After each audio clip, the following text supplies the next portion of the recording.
actually is from the Science of Mind magazine. It's actually the reading for tomorrow because I figured that Reverend Dr. David Goldberg went to the trouble of writing 30 days daily guides. But as I mentioned before, I think 30 days, just talking about the environment, 29 actually, because he gave us a break yesterday, it's just way too much. But since he went to the trouble, I figure I need to go to the trouble to just look through the reading and see if there's something that I think is pretty appropriate, useful, everything. Well, I'm actually doing the reading that's written really for tomorrow. Because today's,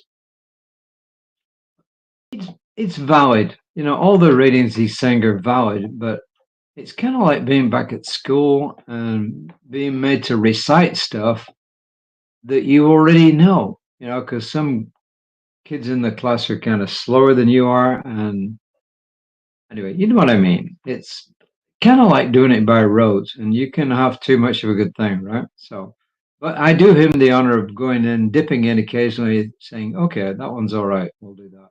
Today is actually called We Celebrate. Today we celebrate, which actually reminds me of a joke. I know it's supposed to be a spiritual religious. It's not a column, is it? It's a reading. But you know, the religion I grew up in, it didn't have much room for a lot of humor. You know? My mother was a really serious person. In fact, if I laughed too much, she would tell me, David, this will end in tears, just because I was laughing. Where that logic came from, I don't have a clue. But anyway, there it was. So there's this, I may have told this joke before, but I'm going to tell it again anyway. There's this old monk who is teaching the young monk how to transcribe from the original text into new stuff. And then he decides, well, I've got to go down into the bowels of the monastery and the library and check out something. And then the young monk hears a scream and he's thinking, what on earth's wrong? So he dashes down there, and the old monk is looking at an old manuscript. And he said, all these years, I thought it said celibate, but it actually says celebrate. And celibate was the key word that really stopped me from going into the Catholic priesthood because, well, it did. All right. Anyway, here's the reading for today. This is my reading. Sorry, this is my take on David Goldberg for today. First quote actually is from. First quote. I've heard this quote before, and it's a really cool one. Today we celebrate is the title of the whole thing, and this is from Chief Seattle, who says, "The earth does not belong to us; we belong to the earth.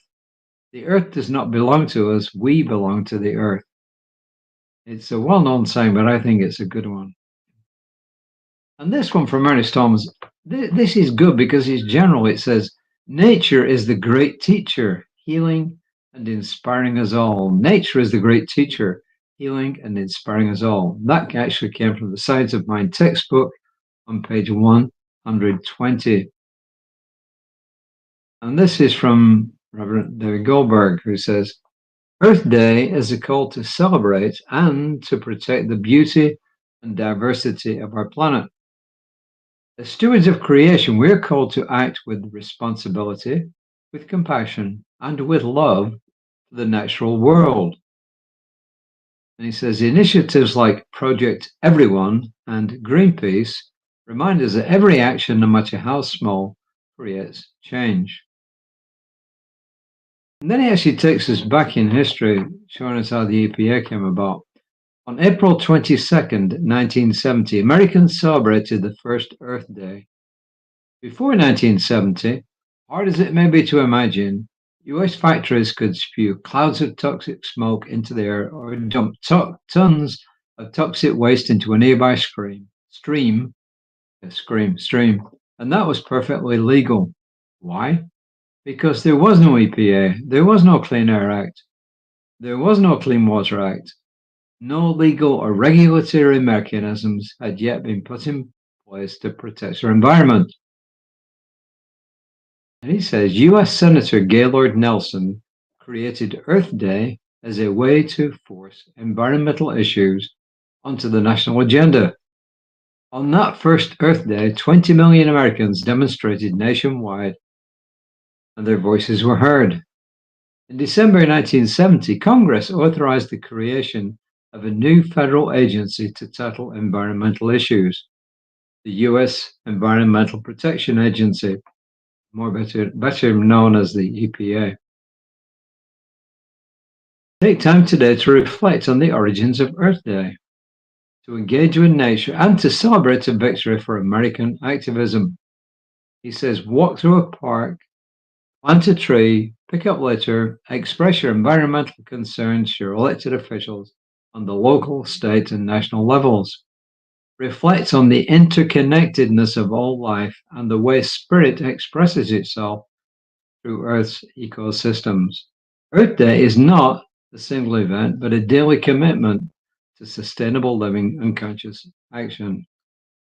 So I would just say this, and I'm not going to get political at all, because I don't think this thing should be political.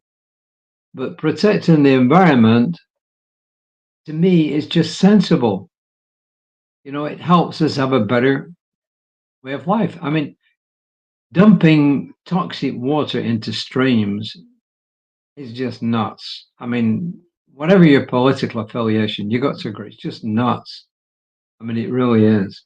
And spewing clouds and clouds of toxic smoke in the air, if there's an alternative, to me, again, that's nuts. So I think that we should protect the EPA. I know a lot of politicians are against it. I know a lot of people do not believe in climate change and global warming. But seriously, folks, the proof is out there, and it's been out there for a long time. And that's as preachy as I'm going to get about it. All I ask you to do today is do something small that helps the environment.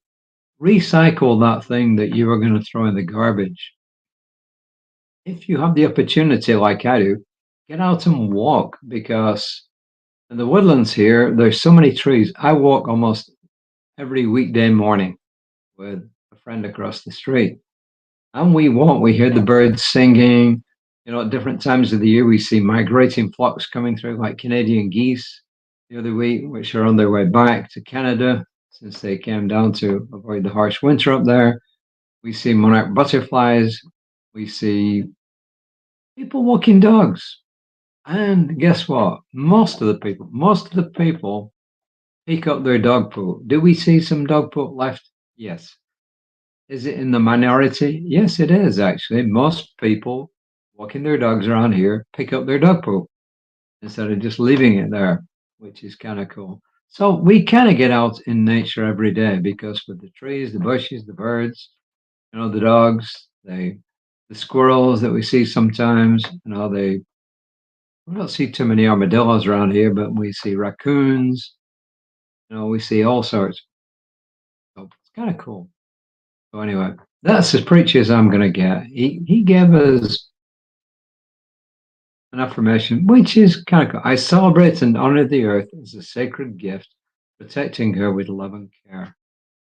Hey, you really can't argue with that. I celebrate and honor the earth as a sacred gift, protecting her with love and care.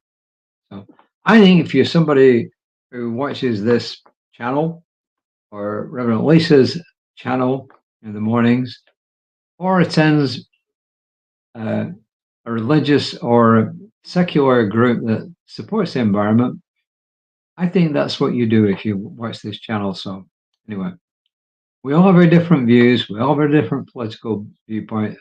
And I'm not going to get political on here, because I don't think protecting the environment should be a political issue. I think it should just be a common sense one.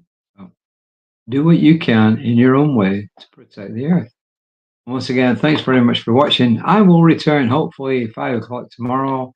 Reverend Lisa will be here. No, she will be on Creative Life Spiritual Center's Facebook channel at 9:15 tomorrow morning, and I'll be here on whatever channel you saw me on, or whatever time you see me, and it's all good. So I am done for the day. I've had a successful mediation this afternoon, which was kind of cool. It's always great when couples who are splitting up can agree and they can sign a document. splitting up their assets and going away. Sometimes friends, but often, just still able to communicate civilly with each other, which is really kind of cool. Until next time, namaste.